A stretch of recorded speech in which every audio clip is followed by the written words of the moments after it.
காலையில் வீட்டு வேலையெல்லாம் அப்படியே முடிச்சுட்டு அப்படியே வயல் பக்கம் வாய்க்கால் பக்கம் அப்படியே ஒரு ரவுண்ட் அடிக்கிறது.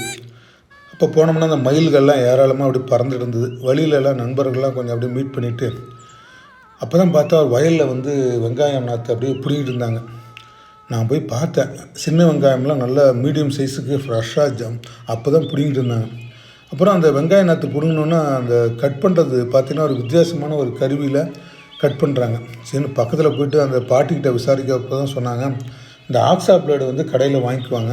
அதுக்கு வந்து தாங்களாக வந்து 2 குச்சி வந்து கட்டிட்டு அது நிற்கிற பொசிஷன் அருவாமனை மாதிரி அப்படி நிற்கிது ஆக்ஸா பிளேடு. அதில் தான் வந்து இந்த வெங்காய நாற்றுலேருந்து வெங்காயத்தை வந்து பிரித்து எடுக்கிறாங்க. பிரித்து எடுத்த வெங்காயத்தை வந்து மூட்டையில் பேக் பண்ணிக்கிறாங்க. பரவாயில்ல, அந்த தோட்டத்துக்காரங்க வந்து வெங்காயம் வேணுன்னா வாங்கிட்டு போங்க அப்படின்னாங்க. சரின்னு சொல்லிட்டு அங்கேயே வந்து பார்த்திங்கன்னா ஃப்ரெஷ்ஷாக வந்து வீட்டுக்கு வந்து வெங்காயம் வாங்கிட்டு ஒரு மன திருப்தியோட வீட்டுக்கு கிளம்பிட்டோம்.